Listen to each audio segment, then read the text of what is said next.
Bismillahirrahmanirrahim. Assalamualaikum warahmatullahi wabarakatuh. Alhamdulillah wassalatu wassalamu ala rasulillah wa ala alihi wa sahbihi wa man tabi'ahu wa mawalah. Subhanaka la ilma lana illa ma 'allamtana innaka antal alimul hakim. Rabbi shrah li sadri wa yassir li amri wa hlul 'uqdatam min lisani yafqahu qawli. Yang berhormat Datuk Muhammad Ali, Datuk Muhammad Rafi, Datuk-datuk, datin-datin, hadirin hadirat, muslimin muslimat, semua yang berhadir ini dimuliakan Allah Subhanahu wa taala. Amin ya rabbal alamin.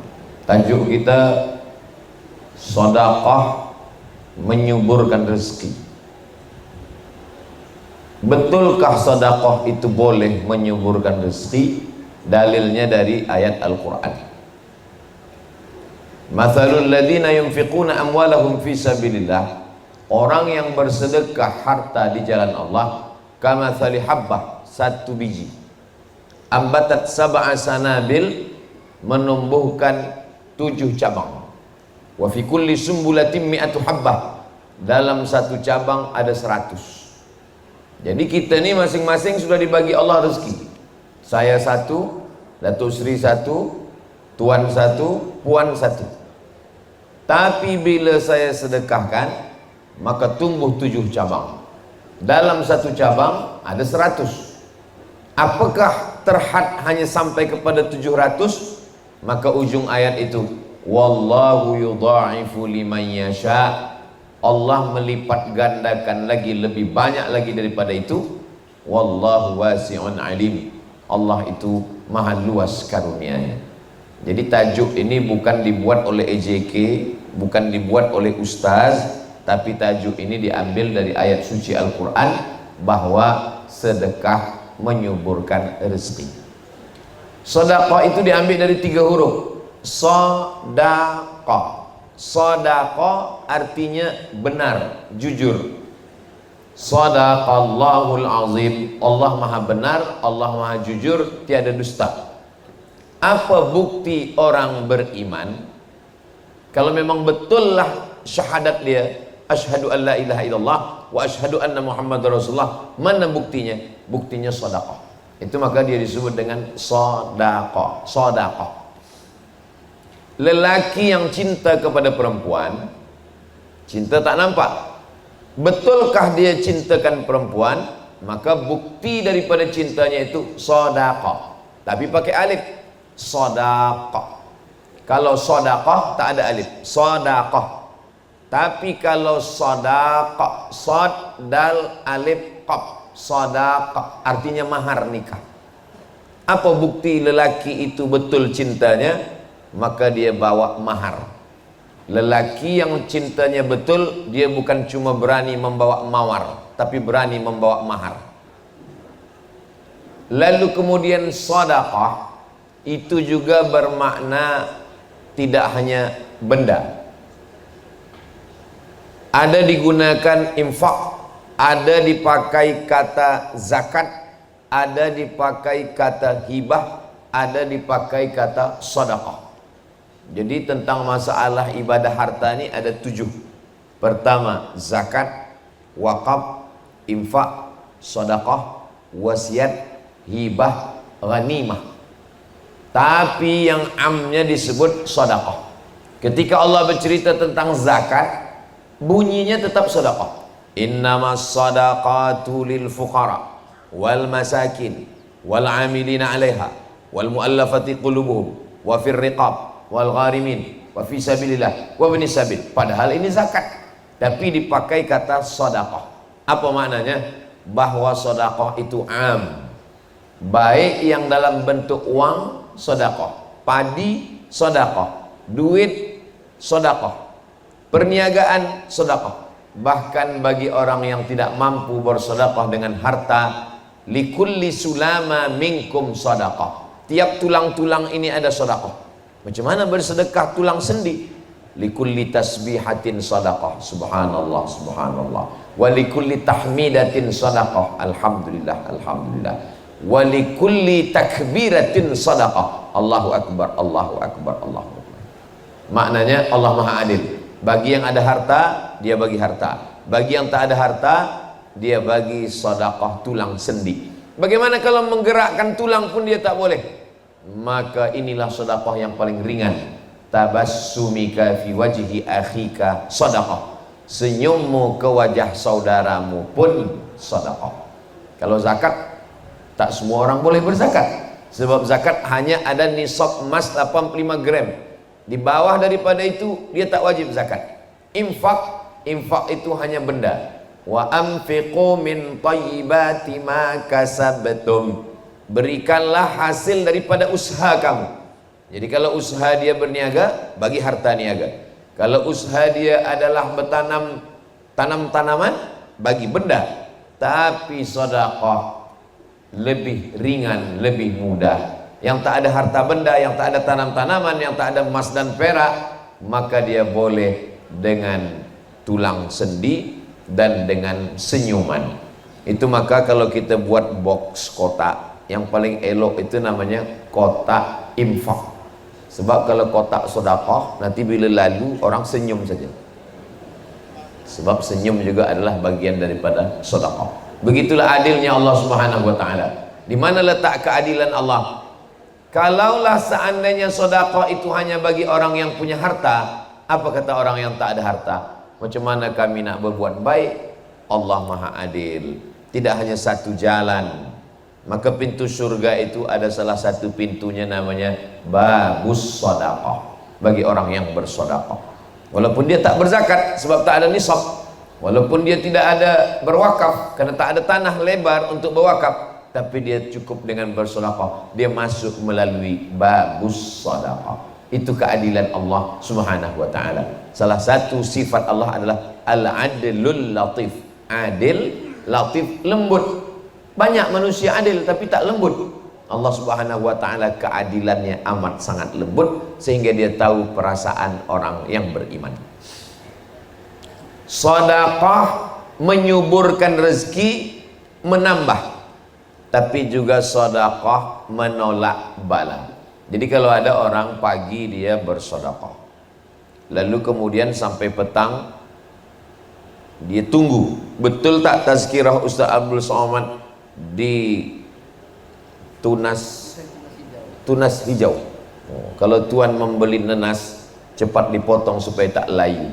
Namanya tunas, tapi udah banyak pokok kayu. Saya nak cuba betul ke kata Ustaz Abdul Somad, kalau bersedekah subur rezeki. Lalu dia cuba sedekah pagi sampai petang tak ada pun dapat rezeki. Kata Ustaz Abdul Somad, kalau bersedekah dapat rezeki, mana rezeki? Ada dua jawapan. Yang pertama, rezeki bukan hanya dalam bentuk benda, dalam bentuk uang. Hari itu kenal dengan sahabat yang baik, rezeki. Hari itu dapat jiran yang baik, rezeki. Hari itu dapat nasihat yang baik, rezeki. Karena rezeki maknanya semua yang baik membuat kita dekat kepada Allah Subhanahu wa taala. Rupa-rupanya kita selama ini dah dapat rezeki, tapi kita tidak menganggapnya sebagai rezeki. Ini kesalahan kita.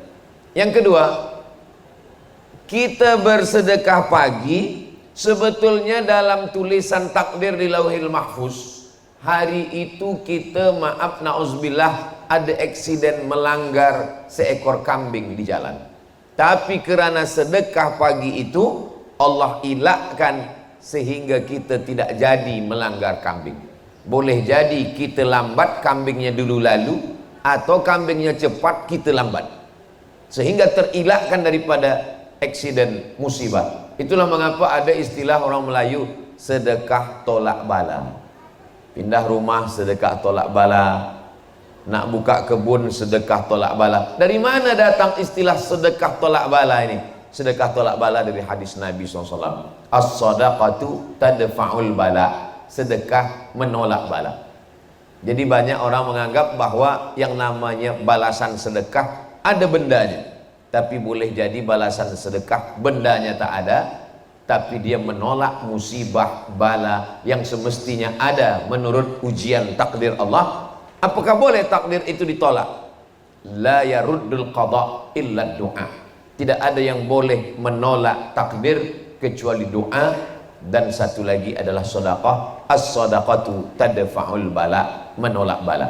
Makanya dalam hadis dikatakan, man ahabba ayyubsata lahu fi rizqihi, siapa yang mau subur rezekinya, wa yunsa'alahu fi atharihi, panjang umurnya, falyasil rahimahu, maka hendaklah dia bersilaturahim. Dengan bersilaturahim dia bersedekah. Lalu kemudian ayat ini bertembung dengan ayat Al-Quran, idza jaa ajaluhum, kalau ajal sudah sampai, la yastakhiruna sa'atan, tak dapat ditunda walau sesaat, tak dapat ditambah walau sesaat. Ajal, rezeki sudah ditetapkan Allah. Tapi kenapa dalam hadis ini dikatakan rezeki boleh bertambah dan umur boleh bertambah? Maka ada dua jawaban, kata Syekh Muhammad Mutawalli Asy-Sya'rawi dalam kitab Al-Fatawa Al-Kubra. Jawaban yang pertama, memang betul rezeki itu bertambah dan umur itu memang betul-betul bertambah karena sedekah dan silaturahim. Umur saya umpamakan 50, lalu kemudian karena bersedekah bersilaturahim ditambah Allah. Kenapa boleh bertambah? Padahal sudah ada takdir. Yamhullahu ma yasha. Allah Maha Kuasa menghapus suratan takdir. Wa yuthbit, dan Allah kuasa juga untuk menetapkan takdir. Wa indahu ummul kitab, karena Allah yang memiliki ummul kitab, induk dari segala kitab, adalah Lauhul Mahfuz. Jadi memang betul-betul boleh umur bertambah dan rezeki bertambah.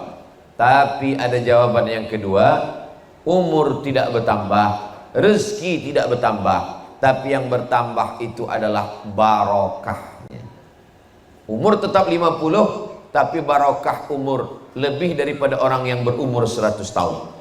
Makanya kadang ada kita tengok orang yang umurnya meninggal 25, 30, muda, tapi manfaat hidupnya untuk orang banyak. Sempat membina masjid, sempat menolong anak yatim, menyekolahkan fakir miskin, tahfiz Quran. Maknanya umur tak bertambah, tapi nilai umur bertambah.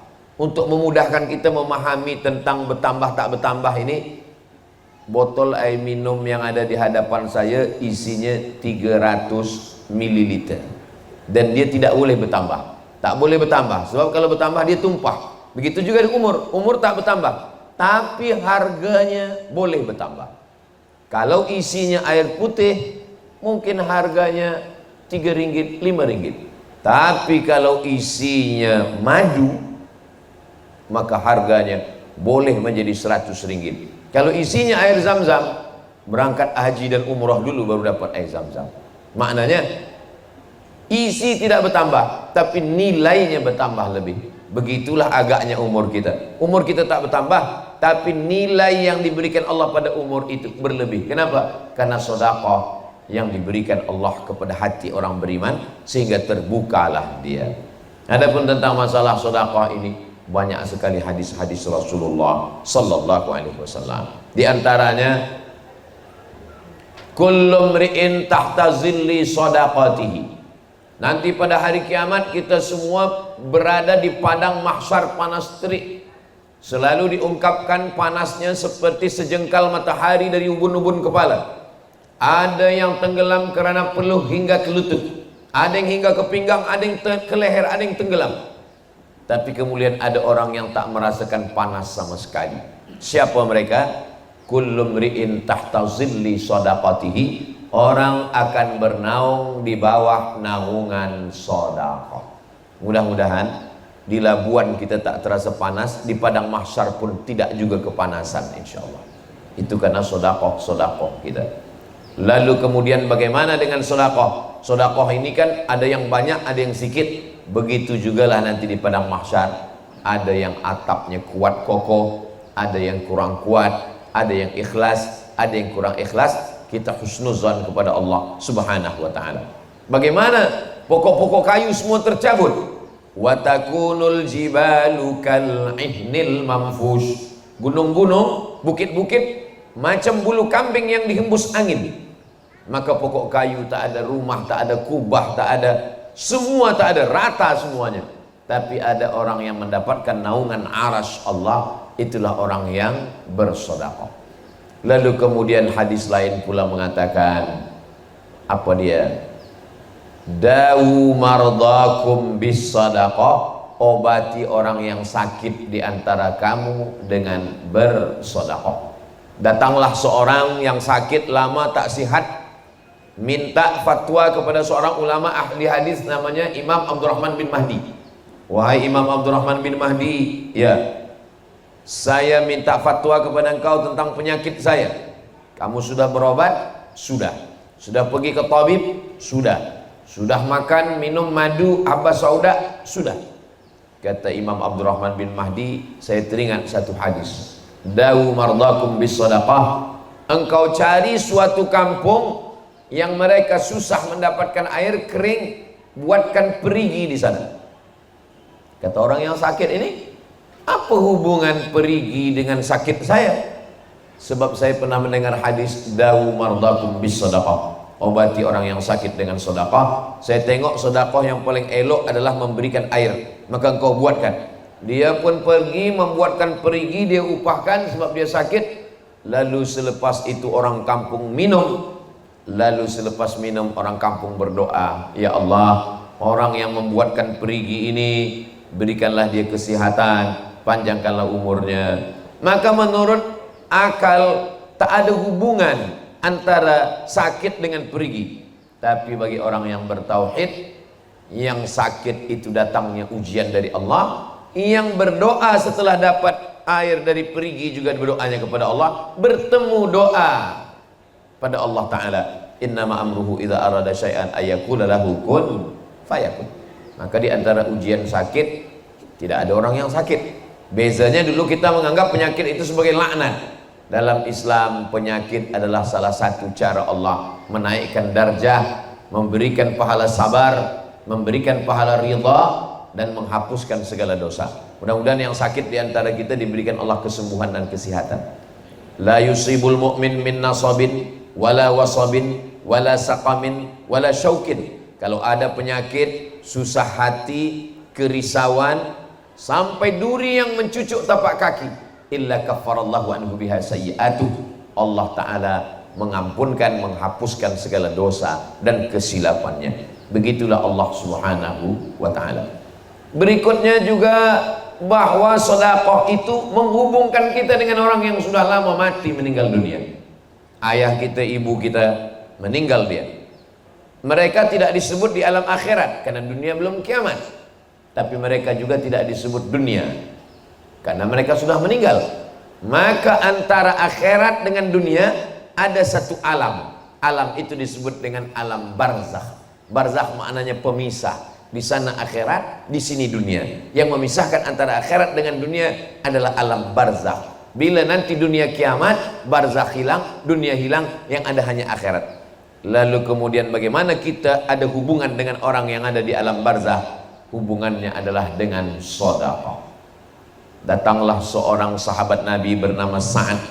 Kata Sa'ad bertanya kepada Nabi Muhammad SAW, Ummi matat, mak saya meninggal. Bagaimana saya berhubungan dengan dia? Afa atasaddaqu anha? Kalau saya bersedekah, apakah sedekah saya ini sampai kepada dia padahal dia sudah mati, meninggal dunia? Kata Nabi, tasaddaq, bersedekahlah engkau Sa'ad. Sa'ad bertanya balik, ayyus sadaqatu afdal? Apa sedekah yang paling afdal? Kata Nabi, saqiyul ma, engkau bersedekah air minum. Lalu kemudian Sa'ad mengambil besi, cangkul, menggali perigi. Kenapa selalu dalam hadis-hadis Nabi itu tentang perigi? Karena memang di Jazirah Arab susah perigi, susah mendapatkan air. Adapun di tempat kita ini, Masya Allah, Tabarakallah, air melimpah ruah. Maka kita cari apa yang susah. Oh, air banyak, tempat wudhu banyak. Yang susah itu adalah tempat salat. Akhirnya dibuatkanlah surau Ummi Hadijah. Maka mudahlah orang sholat, 100 boleh, 200 boleh, sehingga orang yang lalu lalang susah mendapatkan, orang berjalan, ada orang yang sedang menikmati alam yang begitu cantik dan indah, ingat dia waktu sholat, singgah dia. Dan ketika dia sholat itu sebelumnya dia berwudu, sebelumnya dia pula pergi ke tandas, memudahkan urusan orang. Man yassara an mu'sirin yassarallahu anhu yaumal qiyamah. Siapa yang memudahkan urusan orang, dimudahkan Allah pula urusan dia pada hari kiamat. Jadi hidup ini sebetulnya pendek, singkat, sekejap, tapi akhirat juga lama, dan sebelum akhirat itu ada alam barzakh yang amat sangat lama. Kalau kita hitung kira sekarang sudah 1445 Hijrah. Imam Syafi'i meninggal 204. Sekarang sudah 1445. Maknanya 1240 tahun sudah Imam Syafi'i di alam barzakh.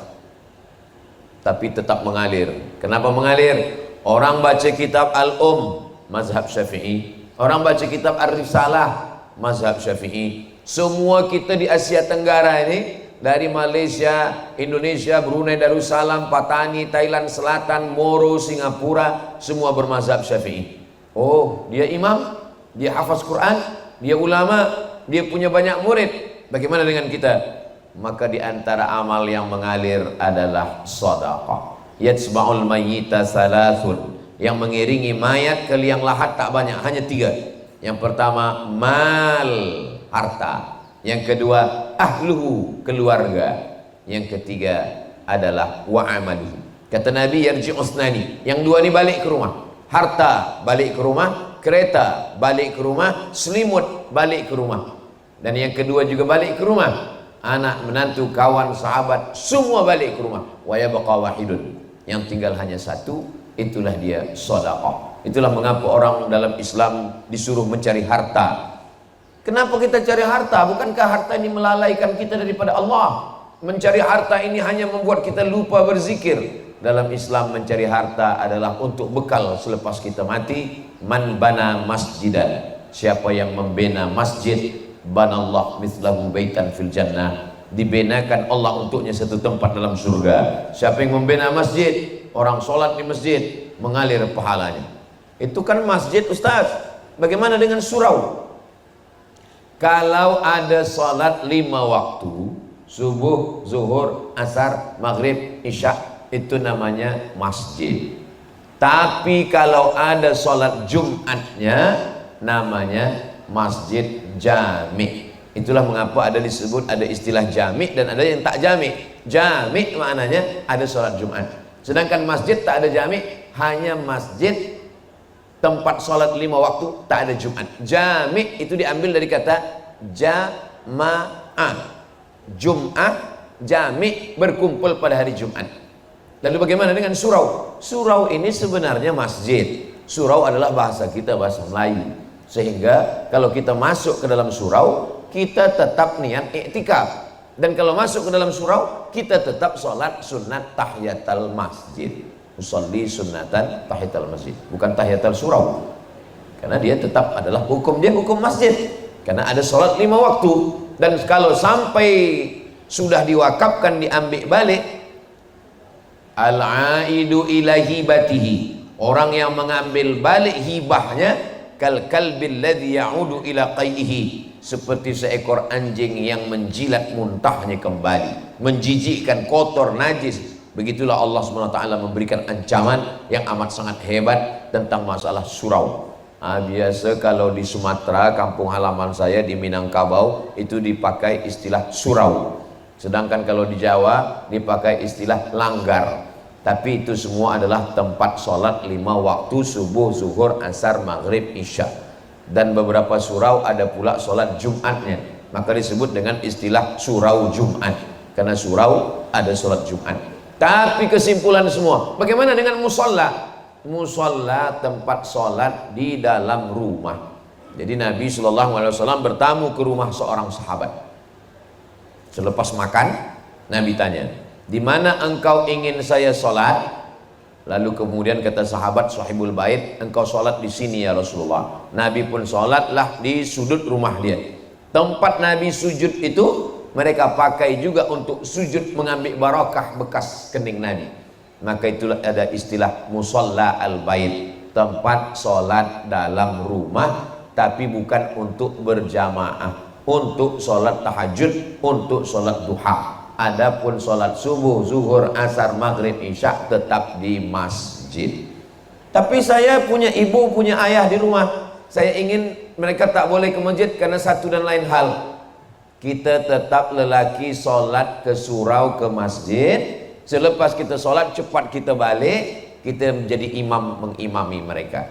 Bolehkah solat 2 kali? Ya. Solat yang pertama itu fardu, sedangkan solat yang kedua itu fadilah, mencari keutamaan, dan dia termasuk dalam golongan sunnah. Amat sangat baik untuk kita melaksanakan ini. Lelaki yang soleh solatnya tetap di masjid, sedangkan lelaki yang solat di rumah itu namanya lelaki solihah. Jadi kita ini, itulah beza lelaki dengan perempuan. Adapun perempuan solat ke surau, solat ke masjid, maka itu hukumnya mubah, boleh. Itulah kenapa dalam Masjid Nabawi ada namanya babun nisa.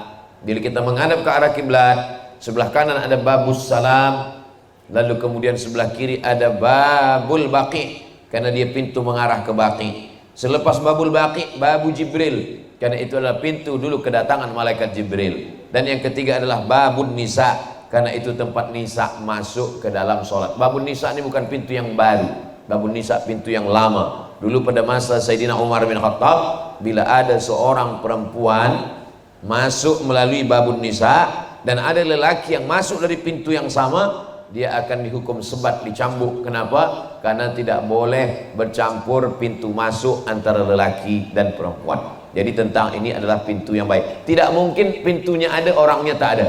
Nah, ini menunjukkan bahwa perempuan sholat ke masjid dengan menjaga adab-adab, membawa anak, mendengarkan tazkirah, ada pembacaan surah Yasin, ada pembacaan tahtim tahlil, ada semua pelajaran yang boleh diambil daripada tuan guru, maka amat sangat baik. Mengalirlah pahala amal jariah sampai hari kiamat. La yuhabu, tidak boleh dihibahkan. Wala yurathu, tidak boleh diwariskan. Wala yuba'u, tidak boleh diperjualbelikan, tidak boleh diambil keuntungan. Itulah bezanya dengan tanah kita yang ketika kita mati akan diambil oleh ahli waris. Ada seorang ulama melawat orang sakit. Di tepi orang sakit ini dinyalakan lilin. Gelap malam, hidupkan lilin. Lalu kemudian orang yang sakit itu menghembuskan napas terakhir, meninggal dunia. Innalillahi wa inna ilaihi raji'un. Ulama yang ada di samping, begitu dia tengok sudah sakratul maut, nazak, mati, meninggal, dia terus hembus lilin yang hidup.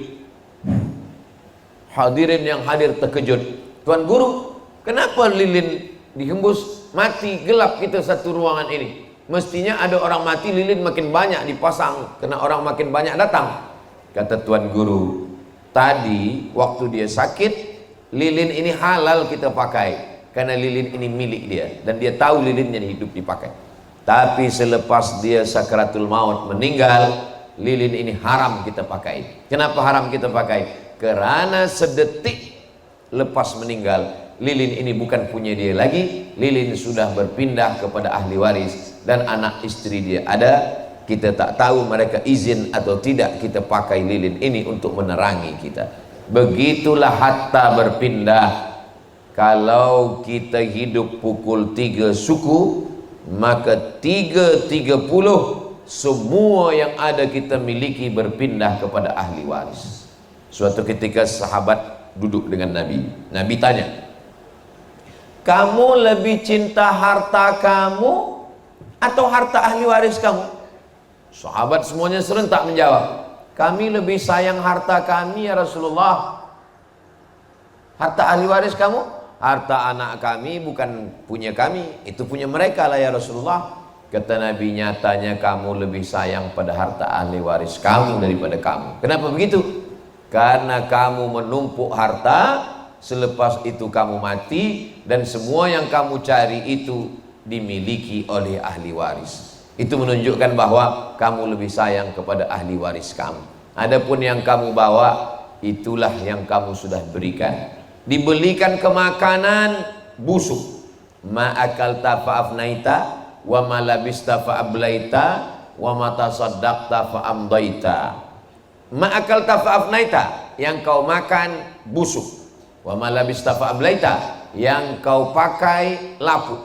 Wa ma tasaddaqta fa'amdaita, yang kau sedekahkan bekal hari esok. Yang dimakan busuk, yang dipakai lapuk, yang disedekahkan bekal hari esok. Boleh untuk status esok pagi.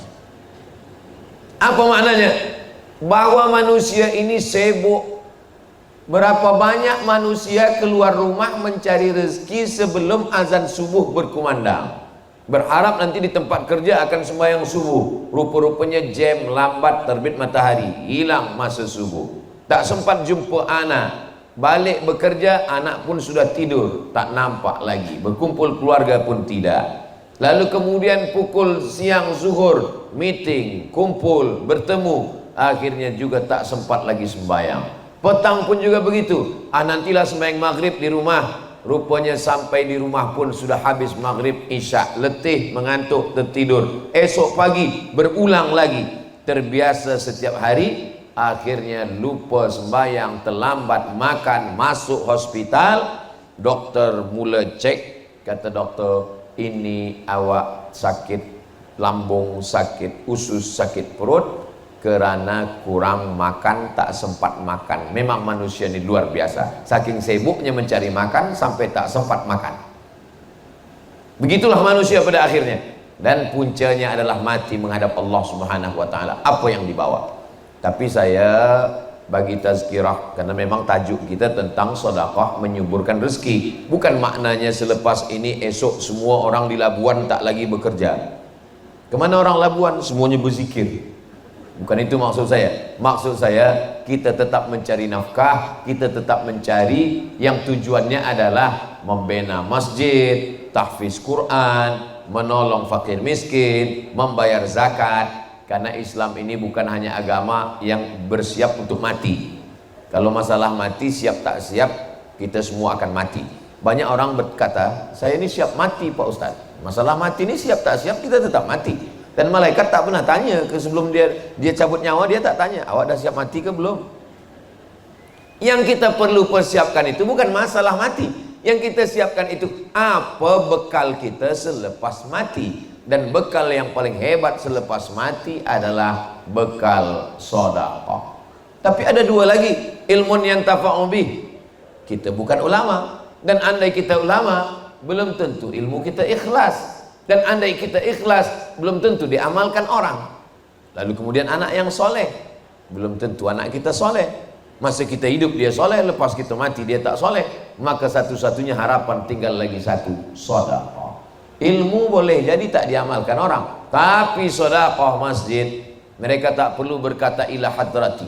Kalau Al-Fatihah ila hadrati fulan bin fulan, tapi masjid subuh, zuhur, asar, maghrib, isya, Jumat, tarawih, witir, tahajud, qiyamul lail, duha, tazkirah, pengajian, tahtim, tahlil, baca Quran, maka mengalir laki kita semua. Begitulah Allah Subhanahu wa ta'ala memberikan kebaikan-kebaikan melalui pintu-pintu yang salah satunya adalah pintu sedekah.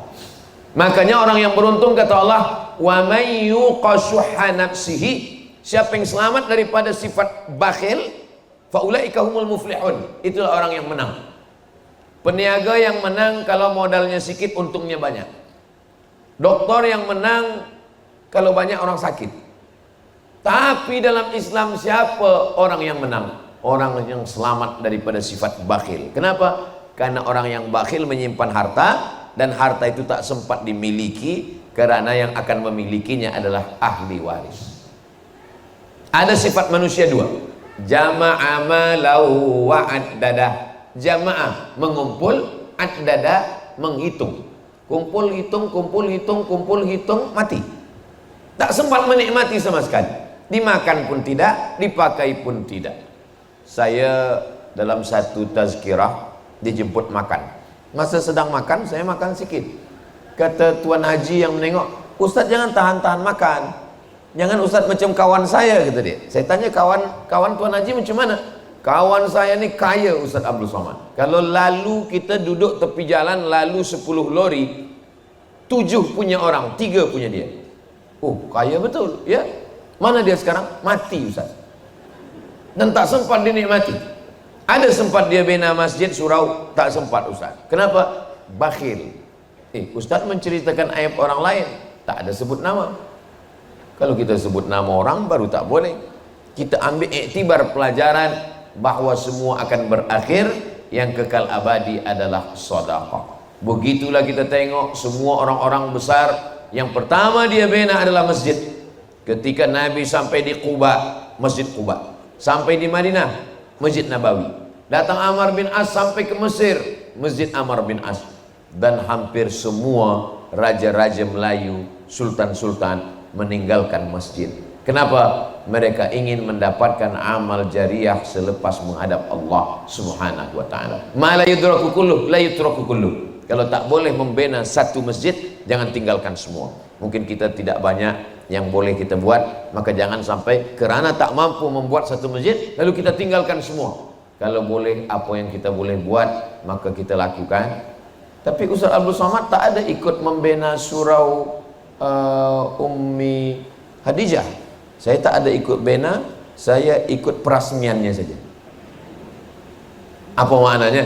Duduk bersama. Kalau dah selesai, ikut sembahyang, memakmurkan masjid. Innama ya'muru masajidallah. Orang yang memakmurkan masjid itu man amana billah wal yaumil akhir wa aqama shalah wa ataz zakah wa lam yakhsha illallah. Sifatnya 5. Beriman kepada Allah, beriman kepada hari akhirat, menegakkan salat, membayar zakat, wa lam yakhsha illallah. Dan mereka hanya takut kepada Allah, tak takut fakir, tak takut susah, tak takut hilang harta, tak takut tak dapat pahala, karena keyakinan yang begitu kuat kepada Allah Subhanahu wa ta'ala. Lebih kurang 45 menit saya sampaikan tajuk kita pada petang hari ini. Mudah-mudahan menjadi bekal yang menyampaikan dan yang mendengar. Siapa yang paling mulia di antara kita, yang paling ikhlas, yang paling takut kepada Allah Subhanahu wa ta'ala. Terima kasih. Wassalamualaikum warahmatullahi wabarakatuh. Terima kasih Al-Fadil Profesor Dr. Haji Abdul Somad yang telah menyampaikan ceramahnya pada petang ini, yaitu bertajuk Indahnya Infak Menyubur Rezeki. Tak sangka Al-Fadil Ustaz juga memang teror baca. Saya nak jawab kepada Ustaz. Jawapannya begini Ustaz. Dia biasa hijau bertanam nenas rapat-rapat. Terima kasih. Ceramah yang disampaikan oleh Al-Fadil Ustaz memang cukup penas. Semoga kita semua mendapat berkat. Masya Allah, barakallah, barakallah. Dan satu lagi pantun, Pulau Labuan tiada bukit, adapun bukit tidaklah tinggi. Walaupun kesempatan bersama Al-Fadil Ustaz cuma sedikit, insya Allah di lain kesempatan kita berjumpa lagi. Baik, sebelum mari kita berakhir, seperti biasa kita dipilihkan dengan banyak soalan ini, tapi saya akan pilih 2 saja. Dan soalan kepada Al-Fadil Ustaz, soalan yang pertama Ustaz, siapakah orang yang diberi keutamaan untuk kita berinfak, dan apakah nasihat Ustaz kepada orang yang takut untuk berinfak Ustaz? Ada seorang bersedekah, lalu kemudian malamnya dia dibagi tahu, kamu tadi siang bersedekah. Iya. Orang yang kamu bagi sedekah itu orang kaya. Oh, dia bukan orang susah, bukan orang kaya. Kemudian dia bagi tahu ke Nabi. Kata Nabi, orang yang kamu bagi kaya itu, mudah-mudahan dengan sedekahmu itu terbuka pintu hatinya untuk bersedekah pula. Jadi jangan berkecil hati kalau kita tersalah sedekah. Siangnya dia bersedekah, malamnya dia bagi tahu. Kamu tahu siapa yang kamu sedekah tadi? Tidak. Yang kami bagi sedekah itu dia adalah orang yang bakhil. Kata Nabi, orang yang kamu bagi bakhil tadi, dengan sedekah engkau, sihatlah dia daripada penyakit bakhil. Siangnya dia bersedekah, malamnya orang bagi tahu. Kamu tahu siapa yang kamu sedekah tadi? Tidak. Mohon maaf, dia pezina. Kata Nabi, orang yang kamu bagi tadi orang pezina, dengan sedekahmu maka berhentilah dia daripada perbuatan zina. Jadi kalau sudah terlepas pernah memberi sedekah, jangan menyesal dan jangan pula diminta balik. Adapun tentang yang paling baik kita bagi sedekah adalah ahwajun nas, siapa yang paling memerlukan, itulah yang kita bagi. Ada orang fakir, ada orang miskin, maka yang paling memerlukan fakir. Sebab kalau miskin dia masih ada harta tapi tak cukup, tapi kalau fakir tak ada sama sekali. maka kita balik fakir. Ada fakir, sama-sama fakir, tapi yang satu fakir ini jiran kita, yang satu fakir ini tak jiran, kita bagi jiran. Kenapa? Karena dia ada hak jiran dekat dengan kita. Sama-sama fakir, sama-sama jiran, tapi yang satu ini ada hubungan kekerabatan, ada hubungan kekeluargaan, maka kita bagi yang ada 3: fakir, jiran, dan ada hubungan. Itu kalau, tapi kalau banyak kita bagi semuanya. Begitulah Allah Subhanahu wa taala memudahkan kita. Adapun orang yang bakhil, pelit, kita bagi tazkirah tak masuk ke telinganya, maka kita bawa dia ke hospital menengok orang sakit. Kumpulkan semua persatuan jamaah orang-orang bakhil, bawa ke hospital, tunjukkan, yang harta awak selama ini simpan tak nak keluar, tengok tak ada gunanya lagi. Apa lagi? Makan sedap pun tak lalu, apa pun tak ada guna lagi. Nak beli apa? Sekaya-kaya orang, duit banyak, pakaian paling tebal hanya 3 lapis. Lapis dalam 1, lapis luar 1, lapis luar sekali 1. Kalau ada orang pakai baju hingga 4 lapis, itu bukan kaya, demam. Sebanyak-banyak orang makan, paling tambah 3 kali. Sekali, kurang sikit, 2 kali, kurang 3 kali, lepas tu kenyang. Kalau ada orang yang sampai 4-5 kali, itu bukan lagi sihat. Apa maknanya? Kita ni terhad. Hidup ni cuma 2, makan, pakai. Cukup makan, cukup pakai. Lebih daripada itu, pakai untuk menolong agama Allah SWT. Bila dah dibawa ke rumah sakit, ke hospital, tak juga berubah, maka last sekali kita bawa menengok orang mati ke liang lahat. Tunjukkanlah kepada dia, tengok liang lahat. Adakah dibawa semuanya? Semuanya tinggal. Sekaya-kaya orang, 2 lapis, 3 lapis, 5 lapis, 7 lapis. Itu dah kaya betul. Lebih daripada itu, semuanya tinggal. Orang yang berniaga kain pun tak banyak bawa kain menghadap Allah SWT. Apalagilah kita, yang kita bawa cukup untuk menghadap Allah Subhanahu wa taala. Lebih daripada itu kita tinggalkan untuk anak cucu kita. Tak juga boleh kita bagikan sedekah semua. Jangan sebab tazkirah Ustaz Abdul Somad semua dibagikan fisabilillah, tak boleh. Sebab kita tak boleh meninggalkan ahli waris dalam keadaan miskin. Antada'a warasataka aghniya, engkau tinggalkan ahli warismu dalam keadaan mampu, khairun, lebih baik min antada'ahum allatan, daripada kau tinggalkan mereka dalam keadaan miskin susah, yatakaffafuna 'alan nas, meminta-minta kepada manusia. Demikian, wallahu a'lam. Baik, soalan yang kedua Ustaz, apakah yang dimaksudkan rezeki yang halal dan apakah amalan-amalan yang boleh menyuburkan rezeki? Kalau umur yang ditanya cuma 1, an umrihi fima afnah, umur kemana kau habiskan. Kalau ilmu yang ditanya cuma 1, an ilmihi fima amil, ilmu sudahkah engkau amalkan. Kalau badan yang ditanya cuma 1, an jismihi fima ablah, badan sudahkah kau pakai untuk beribadah. Tapi kalau harta, soalannya 2, min ainak tasabahu, dapatnya dari mana, wa fima anfaqahu, dipakai kemana. Harta ini macam tali, pangkalnya mesti betul, ujungnya mesti betul. Ada orang pangkalnya betul, ujungnya tak betul. Berniaga, berkebun, ujungnya dipakai main judi, tak betul. Ada pula orang pangkalnya tak betul, khamar, berniaga haram, riba, tapi dia pakai pergi umrah, dia pakai sedekah. Bila ditanya, itu harta engkau haram. Ya, tapi aku dah menangis di pintu Ka'bah, dah selesai dah. Cuba kita tengok bunyi ayat. Wa anfiqu, bersedekahlah, min thayyibat, yang baik-baik saja. Allah tak terima yang tak baik. Innallaha thayyibun, Allah maha baik. La yaqbalu illa thayyiban, Allah tidak menerima kalau tidak baik. Puan sedang apa tu? Saya sedang mencuci, Ustaz. Mencuci baik. Mencuci dengan air apa? Mencuci dengan air najis, tak baik. Mencuci mesti dengan air mutlak, suci dan mensucikan. Sebab air yang kotor tak boleh membersihkan. Begitulah, pangkalnya mesti betul, ujungnya mesti betul, rezeki yang halal. satu mangkuk gulai nasi dari yang haram masuk ke dalam mulut dikunyah, sebagian jadi air, sebagian jadi sampah, sebagian jadi darah. Darah berubah menjadi daging.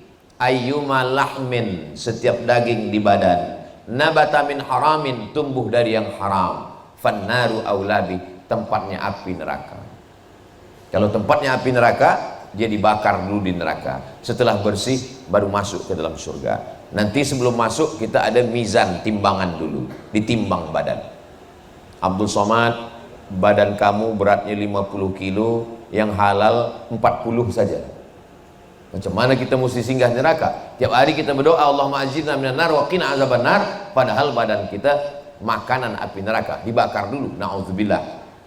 Satu mangkuk gulai nasi masuk ke dalam badan, berubah menjadi darah. Darahnya masuk ke jantung. Dari jantung darah naik menyembur sampai ke otak. Otak inilah yang berfikir.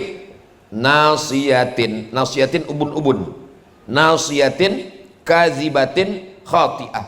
Nasiyatin ubun-ubun, kazibatin pembohong, khati'atin pelaku dosa.